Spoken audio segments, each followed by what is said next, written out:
Welcome to the Terrible Tapes podcast. I am back after a few weeks gone. Sorry, I've been busy with work, not been able to be on, but welcome to the Terrible Tapes podcast. This is episode 16, brought to you by Revival Pizza Company. Christ first, crust second. Go check them out. So, exactly, we got a full episode. We got to talk about the Super Bowl happening on Sunday evening. And then, of course, as you know, we got the Around the World Sports Talk. Some news, big NBA deadline hit this afternoon. And a lot of college basketball chaos. And some soccer and golf update, and even some chess. Might see some chess action later. So, Soccer, take it away for the Super Bowl segment. Yeah. So, as we all know, the Super Bowl is this Sunday at 5:30 on CBS. If you didn't know, the TV channel. Uh, Usher is performing at halftime. No, not Taylor Swift, but she'll be there.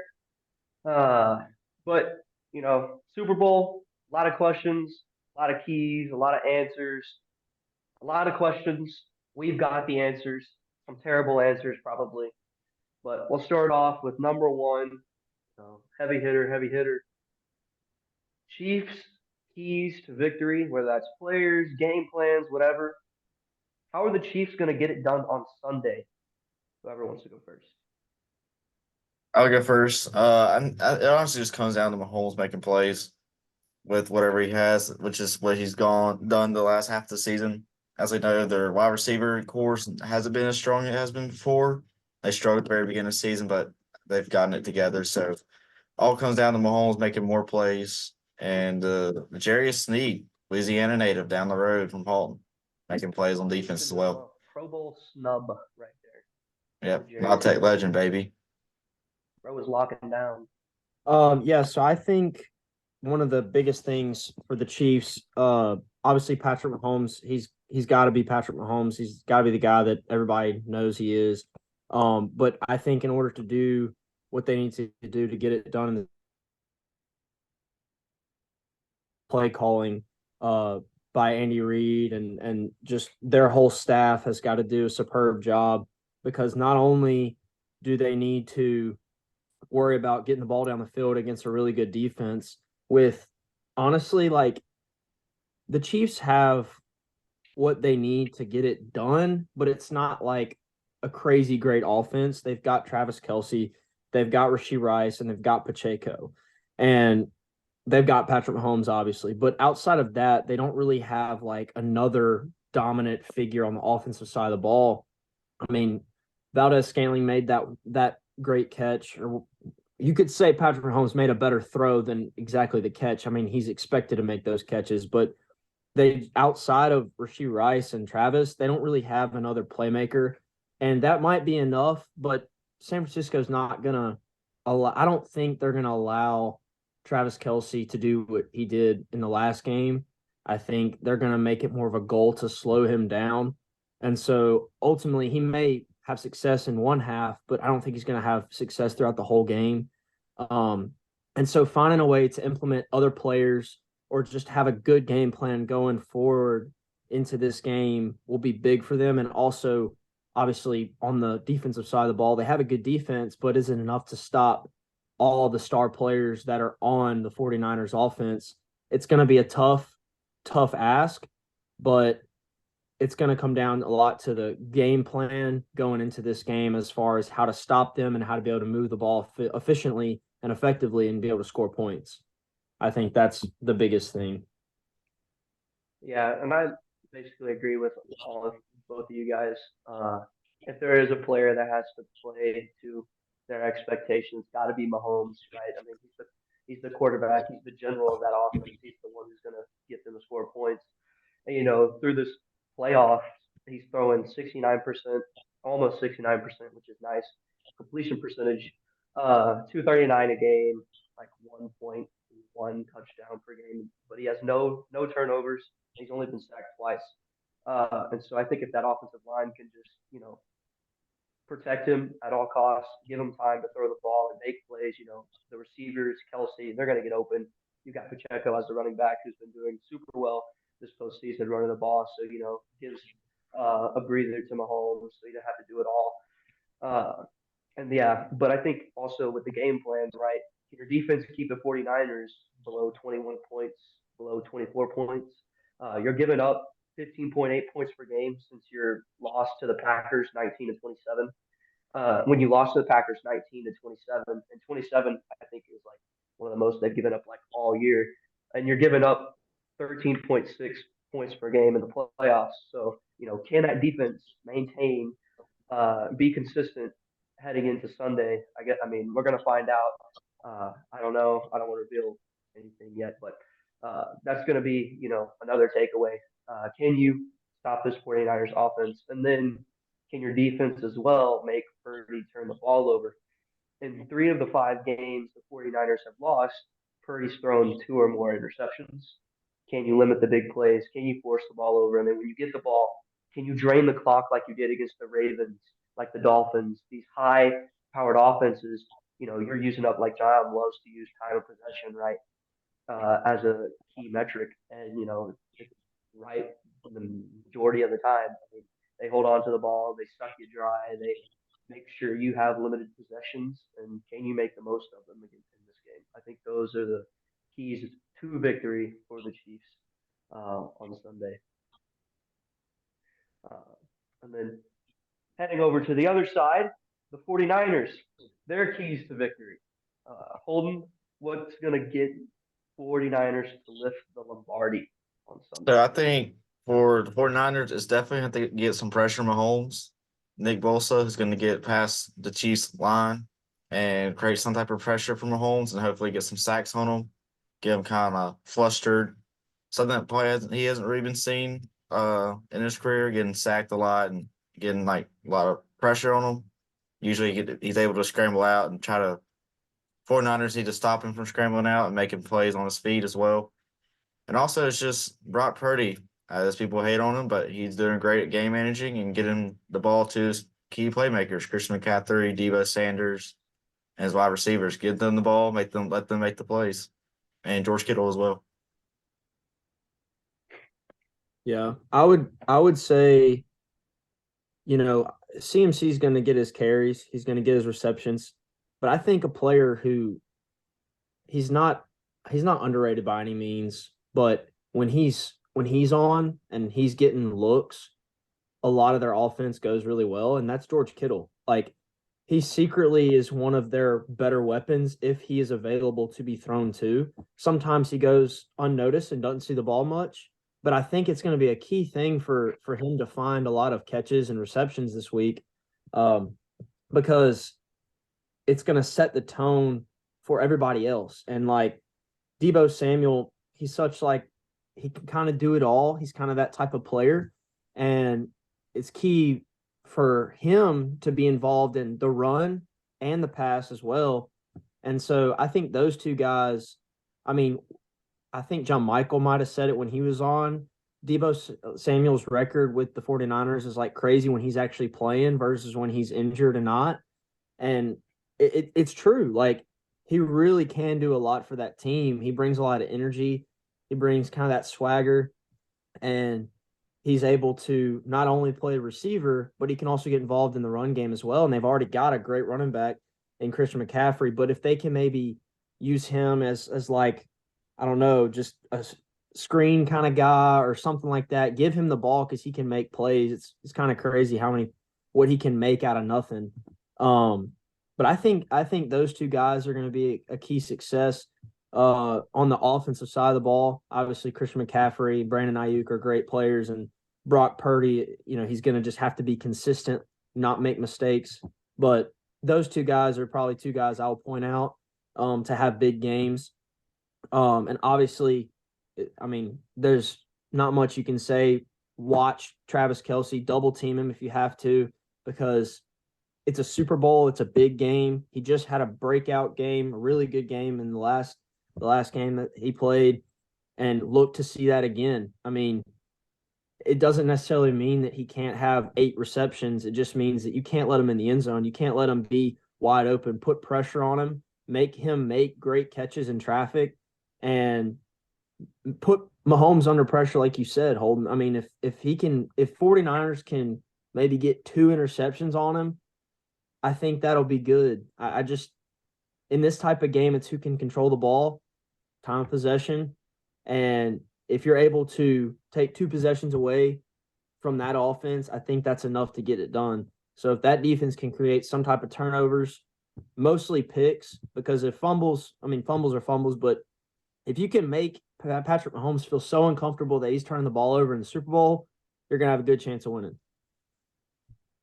Yeah, I'm very glad that you brought up Kittle and the two interceptions for Mahomes. For the Kittle part, right? As you said, we usually just talk about Ayuk, Debo, and McCaffrey most of the time. And I'm gonna be honest, I totally forgot about Kittle when we were even evaluating the game last week or in general for the 49ers. And I think that speaks to their depth, right? I mean, you have George Kittle as another option as well. You have four great options with Brock Purdy. Uh, the last trick play the 49ers ran for a touchdown was in October in 2023. So expect another trick play in the Super Bowl. You got to open up the playbook. You got to go all out in this game. So maybe expect a little trickery. Uh, for your two interceptions, what I have written down is make Mahomes turn the ball over. His last two playoff losses, which came to Cincinnati in the AFC Championship game in 2021, and his Super Bowl loss to Tom Brady the year before, and those two losses, he threw for two interceptions, and he was sacked three or four more times. So, like Holden said, can you create pressure? Like you said, John Adam, can you make him throw the ball over? I mean, those are the keys to success if you want to have this Chiefs offense struggle. If you want to win this game, you've got to turn the ball over. You've got to make stops in general. We saw the Ravens make stops, but they couldn't convert, and that's my next point. Can you convert? Can you make the most of your opportunities? I mean, if we look at talent wise and we look depth wise, 49ers on paper, they have the better offense than the Ravens, I think. Quarterback wise, not really in my opinion.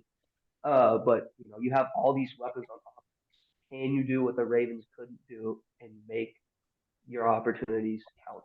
And I think that's another key. And try not to make the Chiefs a well balanced offense. You've had Pacheco running as much as he wants, like 5 or 6 yards per carry, maybe like high 4.9 or something like that. You got to limit those stops. Can you get sacks, turn the ball over, make opportunities? I think it's pretty straightforward for the 49ers. Defense is going to be huge. And then if you're Brock Purdy, don't turn the ball over. Do what you do. Be a game manager and be your 10th best player on the team and win the game. And I think he has the skill set to do that. And so, just get the ball to your playmakers, let them do work, be smart with the ball. I think those are the keys to victory for the 49ers. Moving on, predictions, everyone's favorite part.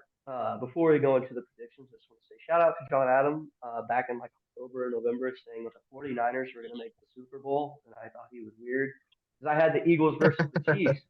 So, I got the Chiefs right. He got the 49ers right. So, 1 plus 1 equals 2, and 50% plus 50% equals 100%. So, me and him were almost correct.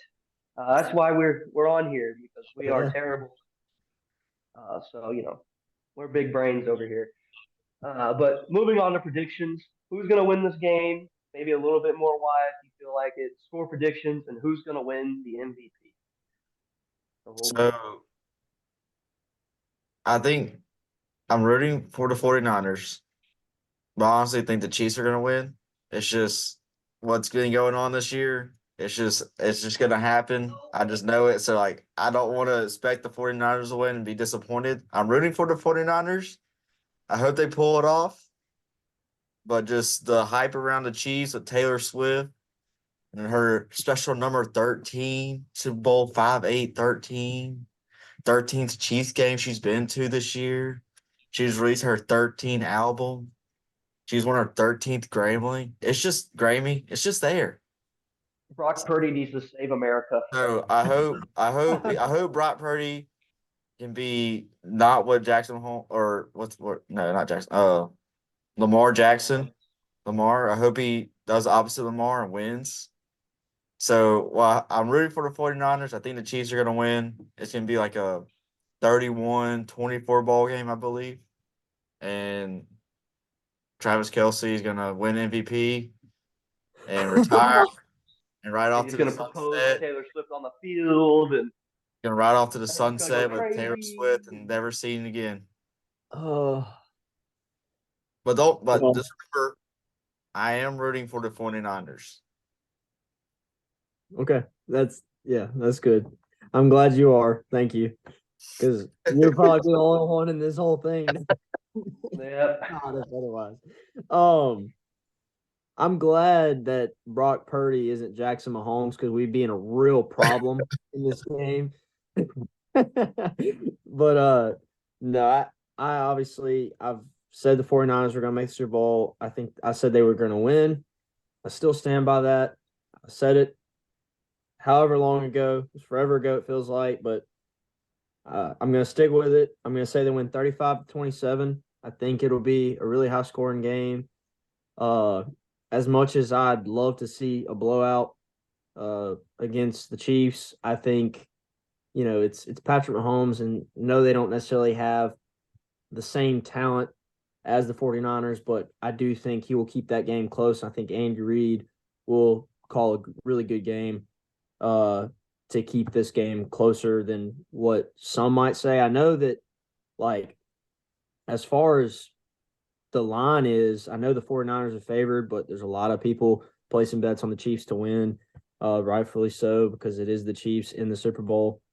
But I think if it gets out of hand, I think people are looking at it the wrong way. I think if it gets out of hand, I think it'll be on the 49ers side, beating them worse than what people may think. But I'm going to say 35-27, and Christian McCaffrey wins the MVP. I know I just got done talking about Debo and Kittle, but ultimately the guy who's been their guy all season without any question has been Christian McCaffrey. If he had a 125, 150-yard game with two touchdowns, I think he wins it. I don't think Brock Purdy will. I'd love for him to. I think that would be a great accomplishment for him, and surprise a lot of people if he came out and threw for 350 or something like that. No interceptions and three touchdowns. Obviously, it would go to him, but I think CMC will win it. I think it'll be him on the ground and with receptions. And I'll be glad for him because it's been a long time for him as well in these kind of situations. With the Panthers, he never really got this. I think this is his opportunity to claim not only a Super Bowl MVP, but also Super Bowl ring. And hopefully it shuts down any possible proposals from Travis Kelce and Taylor Swift to take the whole thing away from the game and put it on them. But that would be awesome. Hey, you never know. Travis could still propose to Taylor Swift even if they lose. And then no one will even care that the 49ers won. People would just forget about it. Also, I be the sure first time a Mr. Irrelevant will win a Super Bowl as well. Yep. Now that I did not. Yeah, it'd be pretty cool if he did win Super Bowl MVP. Uh, for I'm not a conspiracy theorist, right? And I know Holden and stuff that like everything seems like what 2020 stuff happened and it's happening again. Uh, you know, and I need the 49ers to just save America.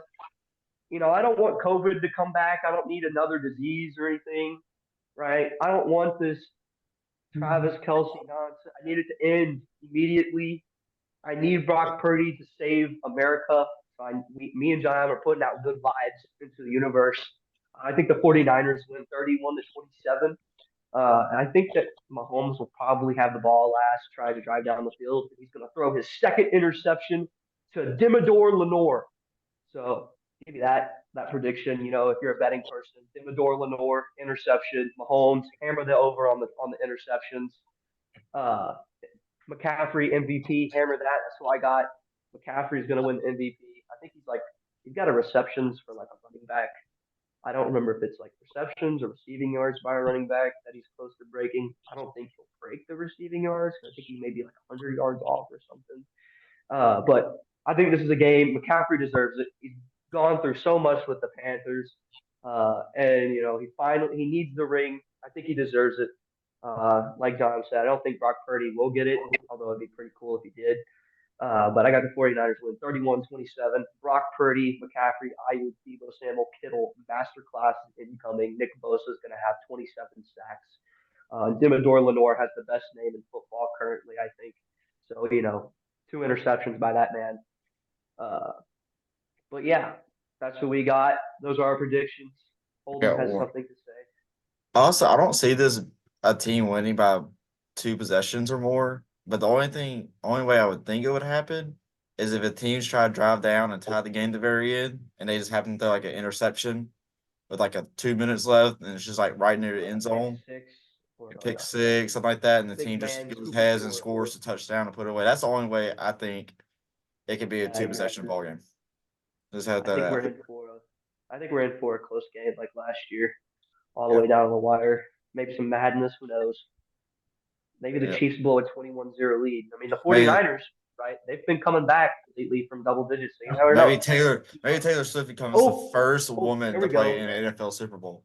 What was it? The Chiefs, when they beat the 49ers for the Super Bowl, they had like a bunch of double digit leads that they had come back from. The 49ers, they've had double digit leads. They got to come back from. So I'm just saying, Hey, 49ers are going to save Just great America. this flip.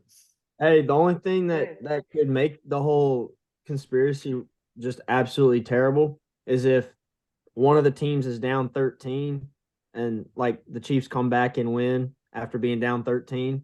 That could add just another thing, you know. Or hear me out. The Chiefs are winning 87-0 for Travis Kelsey, or 87-13, Yeah. or and then the Florida State Seminole football players come out onto the field and they win the game for the 49ers, and the Florida State Seminoles shock the world and show why they deserve to be in the playoffs. I see that happening. I saw a TikTok today, completely fun fact. I don't know if it's real or not, but there's like a plus 100,000 like odd that someone, again, it could totally be fake, of uh, the game ends in a tie because of an alien invasion. I So saw that. I saw if that was even real and actually hit, it'd be like, hey man, who you rooting for? Oh, I'm waiting for the aliens to come down. But that will never happen. Anyways, that concludes the NFL segment for the Super Bowl. We're all rooting for the 49ers to save us. Something Lamar and the Ravens couldn't do. Hopefully, the coaches and the players don't choke like Lamar and freaking Matt Nagy, and or was he is he the OC? I don't even remember. I don't think it's Matt Nagy. I think it's someone else. I don't know. Regardless, they suck at their job, and hopefully Steve Spagnuolo's defense gets exposed. But moving on to our next segment, it's everybody's new favorite segment, Around the World. around the world. First off, first up on our Around the World, college basketball. Some crazy stuff happening.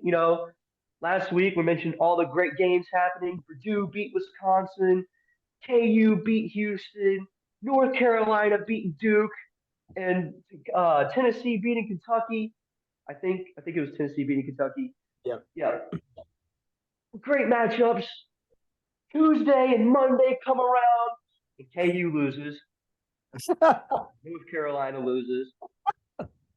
So, congrats K State on your 96th win over KU. We still have 201 hanging over your head, which is the most by a D1 school ever on one school. And you're still an L because you have no national titles. Clemson is now 2-60 at Chapel Hill. Do you have any words regarding your Tar Heels, John? Yeah, I do. Yeah, I do. Yeah, like you just said, that was their second win in program history at North Carolina ever. So, I mean, congrats, I guess. I don't know what you want me to say to you, Clemson. I mean, I never had such hatred until that night. But anyway, it's actually, guys, I'm gonna be honest. I know that they're unranked, but Clemson has been a pretty good team throughout this season. They had gotten to rank 13 at some point in the middle of the season and kind of slowly went down. We played them the first time we played them weeks back or whatever, but they were like 16 and we beat them. But obviously they've slowly, like, they lost to Georgia Tech or something like that. Or no, who they lose? They lost to somebody before they played us. they lost to Duke, they lost to Virginia, both by one. And they lost to another team recently by a little bit, and that officially took them out of the rankings of the top 25. So, in all honesty, I'm not surprised. I won't say that I'm not surprised. I didn't think they would beat us, but I did think it was going to be closer than what a lot of people might have expected had they just come into the game and been like, "Who's going to win? Oh, you're going to pick North Carolina. They're ranked 3, whatever." But ultimately, they did play just a better flat out game. It was kind of like the Georgia Tech game. We did shoot better. We had better free throws. They just flat out beat us, man. They shot really good. Um, and they've got a pretty decent team. I think they've only lost like 7 games or 6 games on the season. But it's okay. We'll bounce back. Hopefully, we can find some consistency. I mean, right now, it felt like before the Clemson game that we were on the up and up. We just beat our rival Duke. We beat them pretty well. I mean, it felt like we had control for the most part of the whole game. And we are still number 1 in the ACC. We're coming up on like Virginia and some of those types of teams who are 2nd and 3rd in the ACC. So hopefully we can find some consistency after losing this game, get right back on track, and hopefully go into March on the up and up and not lose any other sketchy games like that, because that's 2 in the last 3 that we've lost, and they were to unranked teams, and so it's time to start beating teams that we're supposed to beat. Yeah, I think that's the same thing for KU. I mean, we see the floor that KU has when they're on fire and they're playing. I mean, destroyed Houston, and then we see that they just play down their competition, and that's happened 4 times. And it's been on the road that has happened as well. I mean, we flat out blew an 11-point lead and just completely collapsed and choked. And so, kind of in the control, but you could have blown them away, missing everything. I mean, it's unacceptable. Again, it's all about how you are and how you're feeling going into March, going into the tournament. I think our teams will bounce back. And similar thing. Probably tired, maybe fatigued, high, very emotional. Similar sometimes what we see in college football, and high emotional wins. And the next week just kind of fall apart, kind of similar. Uh, but moving on to the big I got. games this week. Oh yeah, I want to point out. So, as everyone knows, the Big 12, ACC, SEC conferences in basketball, crazy, many upsets, many ranked teams. But one conference I want to point out is the American Conference. They might have one ranked team, which is FAU. But there's 3 teams in the top 6 of the conference right now who are actually predicted to be like the bottom of the conference. One is South Florida, who is currently 9-1 in the conference. And of course, you have FAU, blah, blah, whatever. And you have Charlotte, University of Charlotte. They were did like number 9 in the conference, and they're 8-2. And you have UAB and North Texas. They're kind of right in the mid or bottom of the conference, and they're in the top 5. So, like, and then Memphis, as everyone knows, they're predicted to be a March Madness team. They lost 4 conference games in a row. A team that was ranked number 10 when this losing streak started, and they lost 10 in a row, or 4 in a row, sorry. So, I mean, that's a conference that is going to be a very competitive conference, and could have possibly 2 to 4 bid team or 3 to 4 bid teams in it in the March when it comes March. So, just wanted to point that out. I don't know.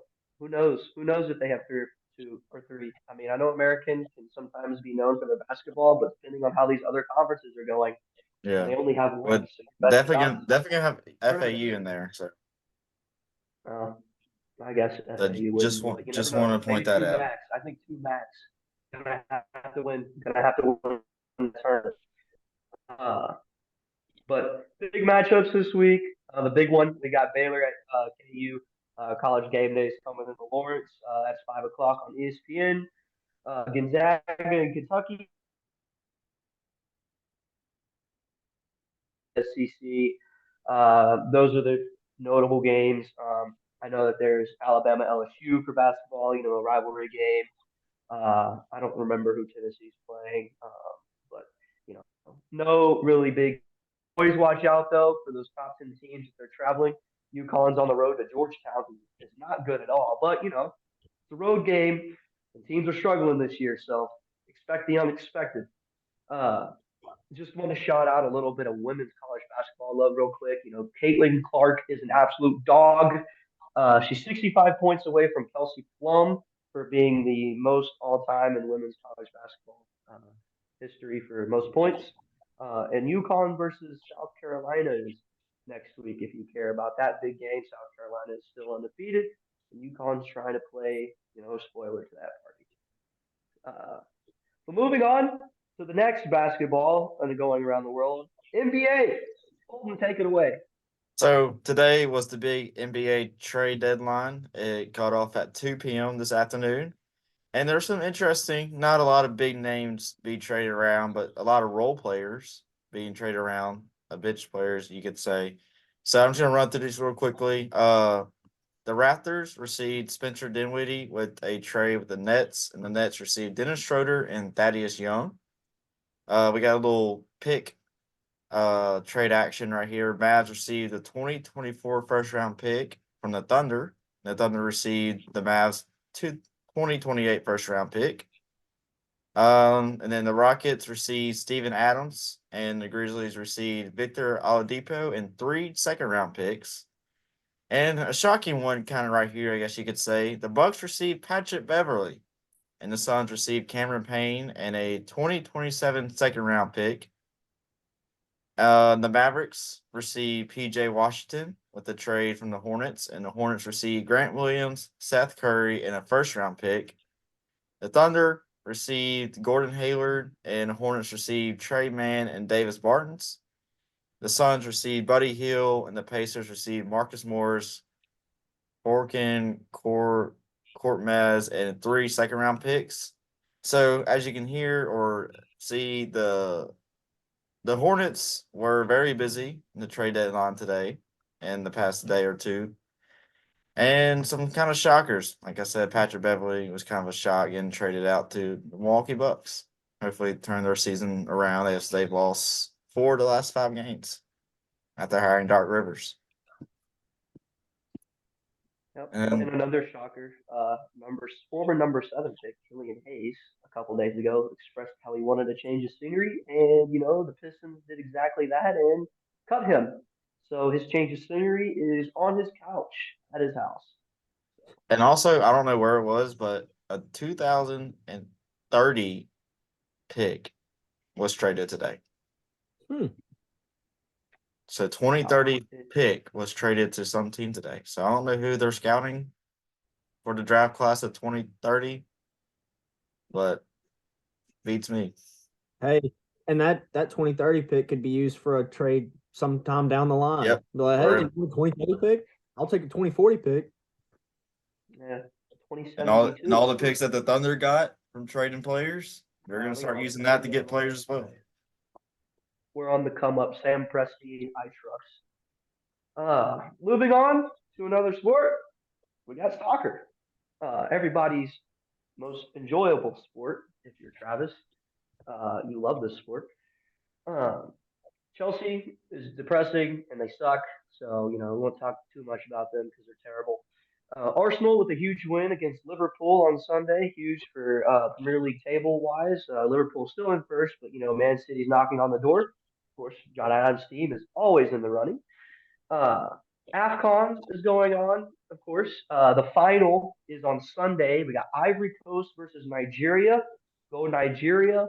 The Asian Cup final is Saturday. We've got Jordan versus Qatar. Go Jordan, because Michael Jordan, of course. Jordan has the Jordanian Messi, Al Amari. So, go Jordan, go Jordan Messi.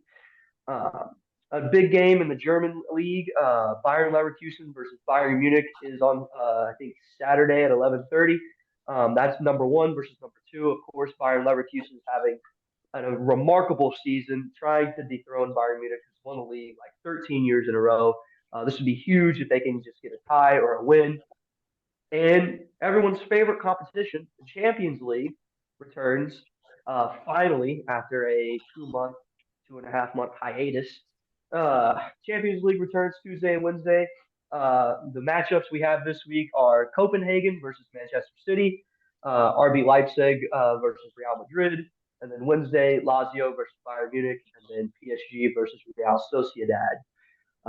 So soccer news there, nothing pretty much. Bunch of matchups, exciting matchups. Go Chelsea. Hopefully they don't stop. Moving on to our next sport, golf. So Adam, take it away.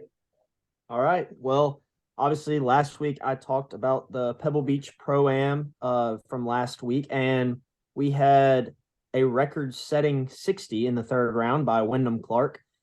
He actually started the week off with a 72, which the par is 71, and so he shot one over on the first round, which placed him 44th in the field. There was no cut. I think that's one of the new things that they're doing because of the whole season thing, and they elevated certain events, which he made. I can't remember how much money, but it's more than it used to be. They raised the money that you win on so many tournaments throughout the whole year to get people to want to play in them. So yeah, 44th place after round one, then shot a 67 round two, which propelled him a little bit forward. But then he shot a 60 in round three to gain a one shot stroke over Ludwig Adberg, which actually ended up leading to a win due to inclement weather. They were not able to play the fourth round. They waited all Sunday, couldn't play, went ahead and called it kind of halfway through the day, and Monday came around, still terrible weather. We're not able to play the fourth round, and they typically do that because you're preparing for the next tournament upcoming that next weekend. You're playing practice rounds on Wednesday, you're starting your first round on Thursday, and so to have time to be able to prepare and travel and be able to practice at the course, they will cut the tournament early and not play that fourth round. So you'll get 3 rounds in. For Wyndham Clark, his third round was exactly what he needed. It put him in first place going into round 4, which never happened. So he won the whole thing and took the money, and it was crazy. That's why you never give up in golf. He was one shot off of 59, which is a great feat for any golfer. But he did set the record with a 60. It had not been shot before at Pebble Beach. He was able to break that record. And that's all I've got for golf. This week, the Phoenix Open is happening. And so it's got a crazy 16th hole, par 3. People go nuts. It's a great atmosphere. If you hit the green, they cheer, they chug beers, they throw beers. If you miss the green, you get booed. If you make a hole in one, hide yourself because they're going to chunk beers at you. So it's one of the greatest scenes in all of golf. They actually had some inclement weather today, got a little bit postponed. They were able to start just a little bit ago before we got on here. And there's some good scores being posted now as we speak. Hopefully they don't have any weather problems for the rest of the weekend, so you can actually get a full 4 rounds in. But as far as golf goes, that's all I've got. Again, around the world, college softball. Softball is resuming today. Of course, Oklahoma is number 1 and is the greatest, looking for their 4th title in a row in softball. Some great matchups heading into this week with special tournaments and invitationals. So be on the lookout for that if you follow college softball. They got like 50 games, 50-game win streak, right? Oklahoma softball. They did last season, and then it got broke. But now we're on a new win streak. So, new win streak continues or starts today. We beat number 9 Duke, and the other team we run Holden. So we're 2-0. So that's exciting. For Noah Hefty, he goes to KU, part of my campus ministry. My guy, Mr. Hefty, with some chess news. Got to show love to some chess. When we think of the Masters, we think of golf. We think of the greatest tournament in golf. We think of just chilling on Friday, Saturday, Sunday, Thursday, watching ESPN or CBS and watching the greatest duke it out on the green. But for some people, Masters means chess. And the 2024 Chessable Masters happened this last weekend. And of course, the greatest chess player currently, Magnus Carlsen, won and beat this French guy named Perugia or something like that. I don't really know. But congratulations to Magnus Carlsen. So there's your chess news. I've got one more. Oh, he's got one more. Go ahead. Okay. So this is in college football news. I felt like I should be the one to say this. I don't know if y'all thought about saying this. But Nick Saban has joined the ESPN crew, and he will be on College Game Day and also appear on the NFL draft when they do the draft or whatever. He'll be on that, and he will also do SC Media Day coverage. Um, Now, one thing I will say that needs to happen, and I know we may not get this, but it would be awesome as if Nick Saban and Bill Belichick got together and did a podcast and just talk sports all day or That'd be football awesome. or whatever. Just go in the minds of those two great coaches or anybody, honestly, would be awesome of that caliber. But that's the news for some college football stuff. Just want to throw that out there. And I want to circle back around to the NBA. As we're recording this, the Kobe Bryant statue was revealed, and it's a statue of him kind of like walking in stride and like holding up a number one. Pretty sick statue. His like, I guess his body's all gold, and they did something kind of special with this jersey. It's a white jersey, white Lakers jersey. You don't really see a statue with different colors, so I thought that was pretty unique. As he's a pretty unique player, he's a one of a kind. So Is it the iconic picture? yeah, it's like is that it's kind of like him like mid walk stride and like pointing up. Yeah. yeah. I was trying to look up where it was from, but there were like just multiple instances of him doing that. So Mm-hmm. pretty iconic. Also, it's Valentine's Day on Wednesday, so guys, if you're looking for any help on how to pick up chicks, this is how you pick up chicks. Step one, you approach the chick. Step two, talk to the chick and you grab the chick. And step three, you pick it up and boom, that's how you pick up chicks. For So, those listening on Spotify, it's a grizzly bear and a little baby duckling, and it's literally just the grizzly bear picking up a chick on Jacob's shirt. For those listening on Spotify. And also, you know what also comes out on Valentine's Day? 318 Legends airs on a Friday p.m. on Valentine's Day, this upcoming Wednesday. So be on the lookout for that. Follow us on Facebook at 318 Legends. Subscribe on YouTube. Yeah, subscribe on YouTube. Terrible Takes. 5 more days when you're listening. Yep, 5 more days. Counting down.